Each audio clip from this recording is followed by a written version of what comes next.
Hey, I'm Callie Lewis, and this is your Geek Brief for Friday, February 3rd, 2006. Well, it appears to be real, if you still want one now that more details are available. A couple of briefs back, I covered the Art Lebedev Studio Optimus Mini 3. They said they were going to release the product February 1st, but they're only taking pre-orders. I'm not sure it even matters. On one hand, it's beautiful. On the other, it only has 3 buttons, and it's $100, and all that gets you is 3 extra hotkeys.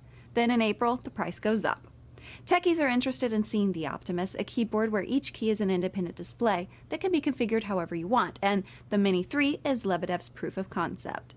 A description on artlebedev.com says, any programmer can connect Optimus Mini to a computer with a USB port and set about creating his or her own configurator. Now, I don't think you actually have to be a programmer to plug a Mini into a USB port, but Lebedev is expecting developers to write plugins to make the keyboard more functional.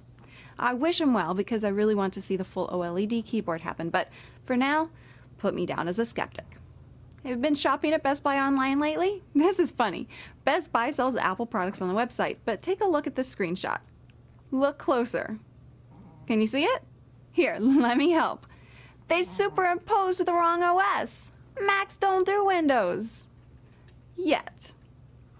Now, let's talk a little bit about the brief. When we scour the internet for stories, we're making a few assumptions, one of which is that early adopters of podcasters are people with an interest in podcasting. As the medium evolves, the brief will feature a broader range of stories, but for now, is it okay that I cover stuff that might only interest podcasters? Let me know your opinion. Send me an email to geekbrief@gmail.com. I was listening to This Week in Tech, and Leah Laporte mentioned the blue Snowball mic.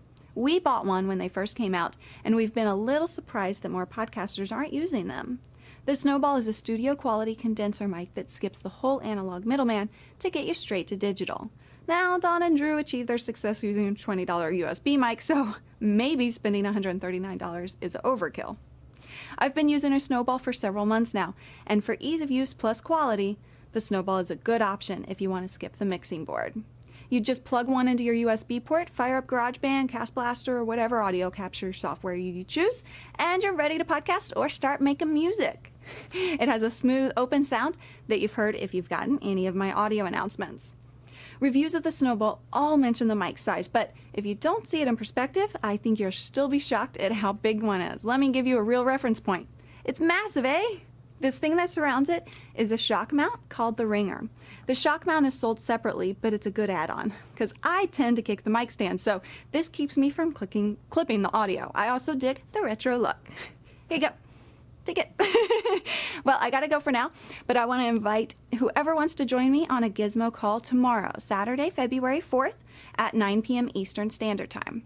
I'll be on as Geek Brief.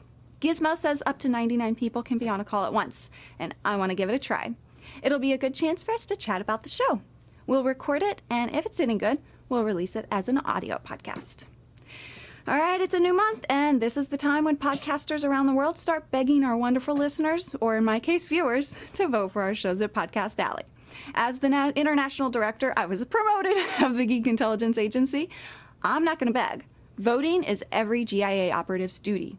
You have your assignment, so go get her done. I'm Callie Lewis, your fearless leader. See you this weekend.